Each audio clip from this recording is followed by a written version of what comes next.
หลังนี้จะใส่เป็นรางชุดท้ายเด้อก็บ่ฮู้ว่าจะเป็นยังไงพี่น้องเว้ยจะเข้าบ่จะบานบ่ก็มือต้องจะคอยรุ่นน้ำกันเนาะ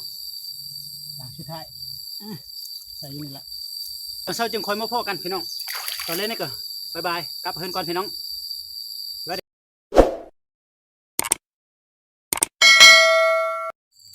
เอา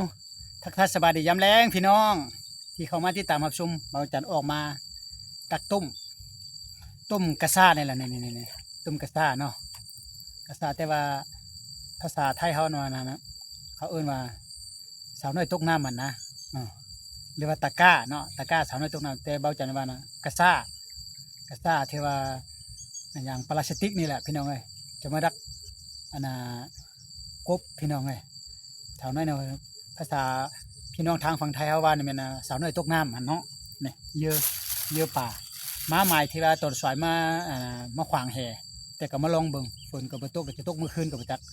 จะคำแล้วเดี๋ยวนี้5 โมงป่าจะ6 โมงยังเลยพี่น้องขออนุญาตใส่ก่อนหลังแรกจะใส่อยู่นี่ให้พี่น้องเบิ่งแล้วก็จึงค่อยมื้ออื่นตอนเช้าจึงมาลุ้นน้ำกันเนาะพี่น้องเนาะ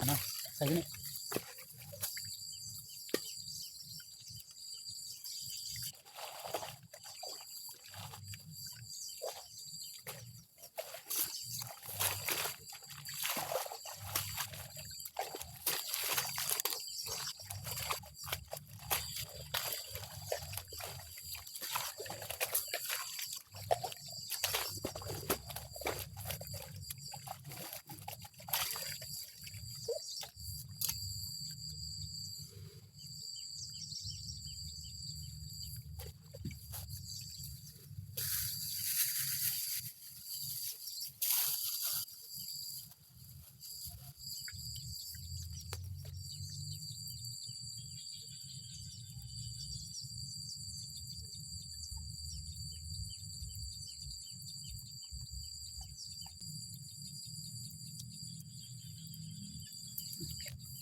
หลังแรกใส่ละไปพี่น้องปึ้งเอามาเป็ดหลังเด้อเป็ดหลังอันนี้หลังเลยแห้งมาใส่อยู่นี่เลยผมพูดว่าจะเข้าบ่อนะสบายดีหลังนี้จะใส่เป็นหลังชุดท้ายเด้อก็บอกว่าจะเป็นยังไงพี่น้องเว้ยจะเข้าบ่อจะบานบ่ก็มือต้องจะคอยรุ่นน้ำกันเนาะหลังชุดท้ายใส่อยู่นี่แหละบุแต่ว่าเราจะยางมันกบก็บ่เห็นนะบ่เห็นโดดลงน้ำพี่น้องแต่ก็จะมีบ่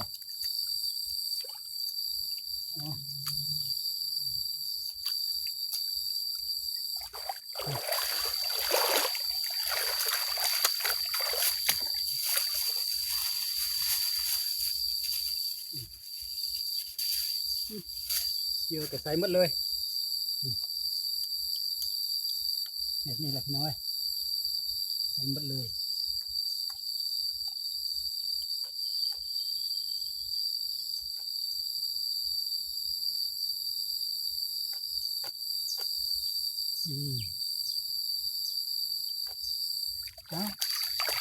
น้องก็จะประมาณนี้แหละมื้อตอนเช้าจึงคอยมาพ่อกันพี่น้องตอนเล่นนี่ก็บายบายกลับเฮือนก่อนพี่น้องสวัสดีครับพี่น้อง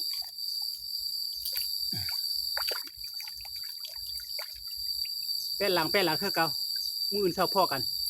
บายบายฝนจิตกก็บ่จักพี่น้องเลย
ทักทายสบายดีตอนเช้าๆพี่น้องเอาจันพาพี่พันน้องมายามตุ่มติ้นแต่ว่าสาวน้อยตกน้ำหันเนาะใส่ไว้แป้นล่างหันนะแต่ว่าฝุ่นบ่ตกเมื่อคืนน่ะก็สิมานหรือบ่มานก็ไปรอติดตามรับชมกับเบาจันเนาะไปเบาจันจะพาพี่น้องไปเบิ่งเดี๋ยวนี้มาฮอดจุดหมายแล้วที่ว่าไปนํกันเลยพี่น้องเอ้ยลุยบ่มานกับมานตัวหนึงก็ยังดีพี่น้องเอ้ยพอได้ปุ่นสิได้ปุ่นอยู่บ่จะมานบ่มานก็บ่ล่ะเพราะว่าฤดูกาลนี่ก็เข้ากำลังน้อยๆนะพี่น้องเอ้ยยังบ่ทันใหญ่เถอะพี่น้องเราจะพาพี่น้องไปยามมันหลังเลยให้กับมันเลยอยู่นี่เนาะไปพี่น้องจะมีเยอะสะเยอะแตกให้เขาบ่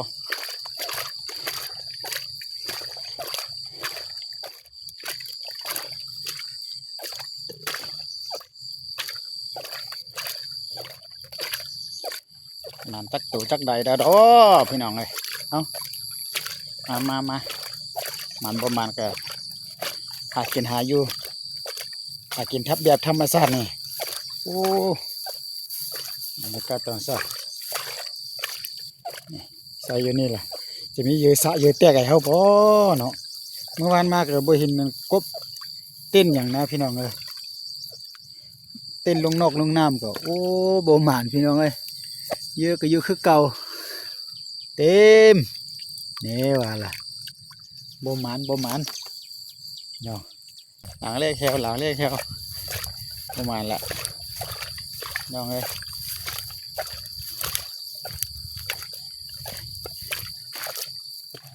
มันแดดออกเช้าเด้อพี่น้องเอ้ยจักแรงฝนจะตกบ่จังใดก็บ่เข้าใจละมันออกแต่เช้าโพดเนาะ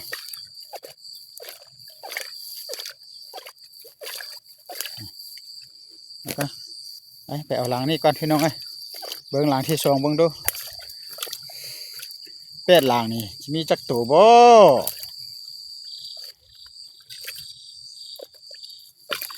โอ้บ่มีกบพี่น้องเนี่ยเยอะบ่แตกมันมีกบในเฮาเบิ่งเยอะกับมันก็ฮู้ได้เยอะแตกเลยอันนี้อยู่คือเก่าพี่น้องเอ้ยหลังสองนั่นบ่เอาเลยเยอะก็ได้ล่างขึ้นเลยใส่อยู่ทางนี้ฮะใส่หนองนี่ฮะยังมี1 2ยังมี3หลัง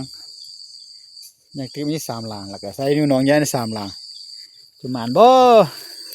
โอ้น่าจะมีความหมานละพี่น้องเลยตามเบิ่งก็ได้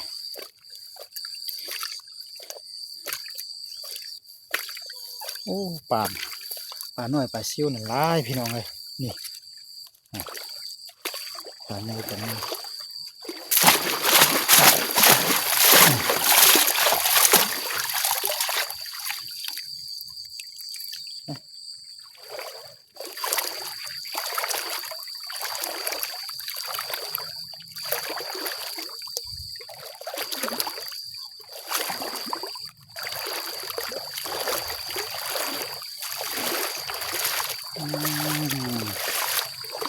เลื่อนไปโอ้ยบางบอนก็ไทยนาละบางบอนก็ยังบ่ทันไทยเมื่อไทยแล้วก็ยังบ่ทันดำก็มีพี่น้องเลย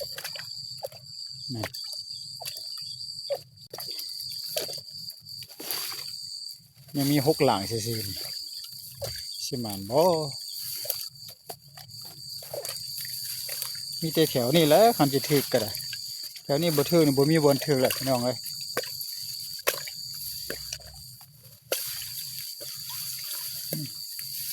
โอ้อยู่บ่แตกซ้ำนี่ก็อยู่คือเก่าพี่น้องโอ้บ่มีกบยอมถ้ามีกบน่ะเข้าแล้วพี่น้องเอ้ยบ่นี้แต่ละเธอมาตอนนั้นนี่โดดลงน้ำฟุบได้พี่น้องแต่เดี๋ยวนี้เมื่อวานมาก็บ่เห็นรถโดดลงนะไปหลานนี่ก็เยอะบ่แตกนี่คือเก่าโอ้บ่มีกบเด้อพี่น้องเลยนั่นนี่ก็คือเก่า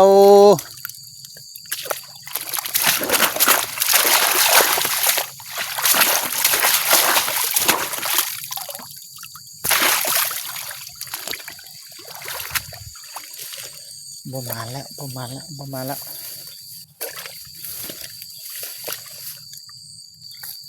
ลังนี้เด้อหลังที่5นี่เป็นยังไงอยู่ในหนองนี่นะเยอะแตกว่าโอ้แล้วบ่เข้าพี่น้องนี่สาวน้อยตกน้ำมาอยู่ อยู่ซื่อๆพี่น้องเอ้ย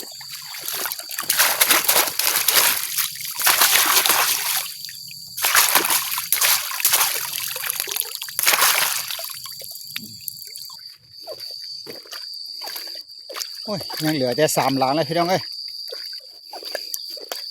สิเบิดละบ่มีความหวังดอกประมาณอยู่นี่หลังนี่อยู่หันกับเบิงอยู่ไกลๆเบิงลุงไปกูฮู้นี่พี่น้องเห็นบ่นี่บ่หมานดอกพี่น้องขออนุญาตเก็บก่อน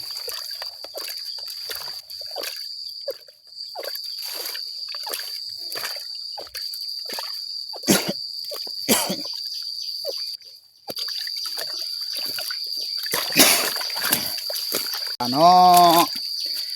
บ่อเข้าอันนี้ก็ได้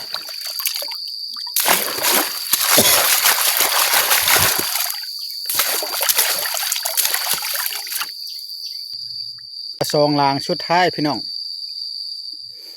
เราจันพยายามก่อนเด้อทื่อหลังจึงจะทายบ่ทื่อเราบ่ทายแล้วพี่น้องอันนี้ก็อยู่บรรยากาศอยู่เข้มหนองนี่แหละนั่นเดี๋ยวจะเข้ากับฝากกลุ่มกันข้ามพูดนี่เห็นบ่นี่พูดแหละพี่น้องโอ้พี่น้องยำเมื่อแล้ววันนี้นะบ่มานพี่น้องเอาบ่มานก็จะเห็นอะไรพี่น้องกับบ่ว่ากันเนาะคิดว่ามีกบแล้วก็จะได้กินพอตู่พอได้ปุ่นบ่แล้วบ่จังก็ได้นั่นต้มสาวน้อยต้มน้ำแป้นหลังพี่น้องเลยอยู่ซื่อๆเอาคลิปนี้ก็แสดงความขอบใจพี่น้องบ่มานก็เอาบ้านหน้ามือใหม่ซะคลิปนี้ก็สิบ่มานแหละพี่น้องเลยบ่ได้ปุ่นเลยพี่น้องเลยว่าจะได้ตัวจักแต้มบ่พอได้ปุ่น ตอนแรงนี่นะแต่ก็บ่มานก็บ่ว่าอย่างนะพี่น้องเนาะขอโทษอาไฟพี่น้องอายุหากินบ่มานก็ได้บ้านหน้าจึงคอยว่ากันมาอีกสำหรับคลิปนี้ก็แสดงความขอบใจเด้อที่มาให้กำลังใจและเข้ามารับชมคลิปจนสุดกุ๊กสุดปลายพี่น้องเบิ่งแล้วก็ฝากไลค์ฝากแชร์ฝากติดตามน้ำกันได้พี่น้องเอาบายบายจะกลับเพื่อนก่อนบ้านนี้นะบุหุ้มค่าน้ำมันลดเลยพี่น้องมาไก่เติบบ่ได้จักตู่บัดหน้าเพื่อนอะไรจึงจะมานะพี่น้องแต่ว่าจันกับบุหัวจะมีกบบ่มีกบก็มาลองหันแหละพี่น้องเอาสำนี้แหละวันนี้นะบายบายพี่น้อง